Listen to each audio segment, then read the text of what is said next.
Hello అండి, welcome to my channel Tara tailoring 984. అందరు బాగున్నారా? నేనైతే బాగున్నామండి. ఇది వచ్చేసి మీషోలో నుంచి ఆర్డర్ చేశానండి. ఈరోజు వచ్చింది పార్సల్. అయితే ఇది వచ్చేసి నాకు 400 పడిందండి. 420 అట్లా ఉంది, కానీ నాకు 400కి పడింది.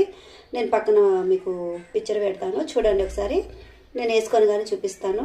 నేను తీసుకుంది అయితే XXL అండి. నాకు మామూలుగా XL XXL వస్తుంది, కానీ నాకు కొద్దిగా లూజ్ ఉండాలని నేను XXL తీసుకొని కుట్టేసుకుంటానండి. నేను అటు ఇటు కుట్లు వేసుకుని కొద్దిగా టైట్ చేసుకుంటాను. XXL వరకు తెచ్చుకుంటాను. అట్లా ఇవి కాటన్ కదండి, ప్యూర్ కాటన్, సింక్ అయిపోతుంది. అట్లానే మీకు ఉన్న మీది ఒకవేళ XL అనుకోండి, XXL చేసుకోండి. XXL అయితే XXL అలా చేసుకోండి, బాగుంటుందండి. చూడండి, నేను వేసుకొని వచ్చాను. ఎలా ఉందో చిన్న కమెంట్స్ అయిన వీడియోలకు కనుక మీకు ఫస్ట్ టైం చూసినట్లయితే లైక్ చేయండి, నా ఛానల్ని సబ్స్క్రైబ్ చేసుకోండి. ఇంకా మీ ఊరు ఎవరైనా ఉంటే తీసుకుంటామంటే ఒకసారి షేర్ చేయండి. కావాలంటే కోడ్ నేను పెడతానండి. థ్యాంక్ యూ అండి. Bye bye. లైక్ చేయండి.